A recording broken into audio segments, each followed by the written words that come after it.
Okay, good afternoon, one and all. Welcome to YouTube channel DEO Nalgonda online classes. Today I am going to discuss with you Sustainable Development with Equity, 10th class Social Studies, Geography, part paper 1, 11th lesson. So before going to start the lesson, I would like to discuss with you some of the basic concepts. Per capita income. What do you mean by per capita income?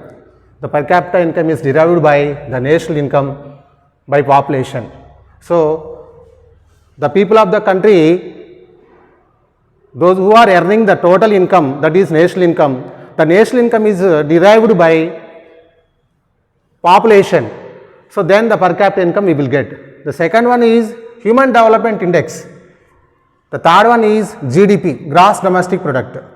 So, what is the best indicator of the sustainable development with equity? So, let us discuss first of all Human Development Index. What is the Human Development Index? The Human Development Index is nothing but socio-economic factors of the development of the country. So, the people who are enjoying the standards of living. So, what are the standards of living? What they are getting, the benefits of the country, health facilities, education facilities, employment, literacy rate, sex ratio. These are the indicators of the Human Development Index. So, it was introduced by a Nobel Prize winner Amartya Sen in 1998. So, it was approved by UNO, United Nations Organization. So, in United Nations Organization, UNDP program is there. So, every year the UNDP program of the UNO publish the rating of the worldwide countries. So, here next one is GDP. What is GDP? Gross Domestic Product. The production of goods and services in a particular financial year in a country, that is called GDP. So, these are the indicators of the economic development of the country, but the national income or the GDP is not a best indicator of the economic growth and development of the country. The SDI only, the Human Development Index only is the best indicator of the economic growth of the country, because the national income or the GDP should not calculate the rich people or the poor people of the variation. Because in India, our country is a developing country always, but the rich people are always become the rich, the poor people are always become the poor people. So, Professor Amartya Sen, who introduced the Human Development Index, is nothing but it is the socio-economic calculator of the national income. The people of the country who are enjoying the benefits and needs of the government how much providing the basic needs to the poor people or middle class people.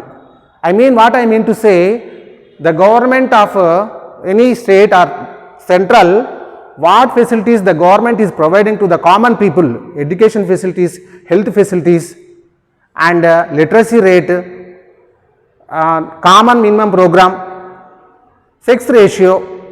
These are the include all those things combined as a development indicator of the country, one of the country. So, because of this experiment, because of this innovation, the Professor Amartya Sen, who invented the new technique or new method of economic innovative survey, that is Human Development Index, because of this he was awarded Nobel Prize in 1998. Okay, we discussed about national income, Human Development Index and Gross Domestic Product. But the best economic and socio indicator of the country is Human Development Index. Okay, next one, workforce. India is divided by different sectors. For example, if you calculate the national income is calculated by three methods: production method, output method and expenditure method. Okay, these are the three methods the country is getting the income, that is the national income, that is the indicator of the economic growth and development. But here, what I mean to say,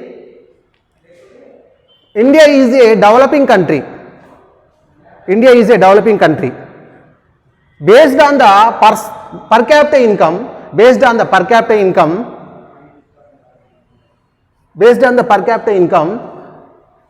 we can assess the country is a developing country, developed country, underdeveloped country. And based on the GDP, we can say that the country is economically grows somewhat extent. But we can say that based on these human development index in India, we can organize the workforce in two sectors, unorganized sector and organized sector. Unorganized sector, the 90% of the people, they were engaged in unorganized sector. They were being paid low paid wages, poor standards of living, deprived of minimum needs, and have not compared with the high class people. So here 10% of the people earning the more income, they were engaged in organized sector. They are enjoying the better standards of living, they are getting high incomes, whatever it may be, what extent they have all those things. So here, what is the difference between unorganized and organized sector? In unorganized sector, proper consistency not there, proper particular income not there, security not there, life security not there, so whatever it may be. But in organized sector, they are living world class comforts and facilities. They are living with the world class comforts and facilities. So this is the difference between workforce. So we can see that here the variation between the upper middle class, lower middle class, the rich people and the poor people. So difference between here, totally we can calculate the incomes of the people in India. So 135 million people, they are deprived class sections. Only they are earning 1.5 lakhs per annum. Most of the people are deprived class sections. They are getting the low wages or the low income here. So most of the people, 135 million people in India, they are earning 1.5 lakhs per annum only. Next we come across the second stage, that is the 71 million people, they are getting 1.5 to 3.4 lakhs. They were being called aspirers. So they are earning somewhat better, 1.5 lakhs to 3.4 lakhs. And rest of the 31 million people, their income source is more than aspirers. So they are getting 3.4 lakhs to 17 lakhs in between. They are called middle class. So compare with those people to the last stage, those are called rich people. That is the 3 million people are there. They are earning more than 17 lakhs per annum. Compare with the deprived sections, aspirers as well as the middle class people. So today we can see the India compare with the lower sections of the people. The higher rich people become the higher and the lower poor people become the lower. So we can understand that India is a developing country, but based on this national income and GDP, we cannot assess or estimate the standards of the living of the people. So Amartya Sen introduced that Human Development Index is the broad concept. Now we can come across all those things. And what is the sustainable development with equity? What is a sustainable? The sustainability is nothing but consistency is there. Today a lot of development is there, urbanization, modernization, industrialization and lot of developments are there in India. But directly I can say that one way it is true, we are enjoying lot of benefits. We are getting the development, science and technology, innovative methods, but indirectly we are damaging the environment. Without the sustainability, what I mean to say, without damaging the environment, without the damaging the environment, without restores the natural resources to the next generations, we can develop such things. It's not a development, it's not a sustainable development. Sustainability means balance. What is the difference between balance? The balance is nothing but we should not damage the natural resources. We should restore the natural resources to the next generations. Whatever it may be, we should need the development. It's confirmed, no doubt at all, but without damaging the environment. Because of this development, but we are going rapidly, but damaging the environment. I can say, due to this effect, the human beings are caused to the pollution and environment. That is called anthropogenic global warming, AGW. AGW, anthropogenic global warming. What is anthropogenic global warming? Because of the human beings, what they invented, machines, science and technology, motor vehicles, industrialization, whatever it may be, so it causes the global warming because of the human beings. So that is called anthropogenic global warming. We invented lot of vehicles.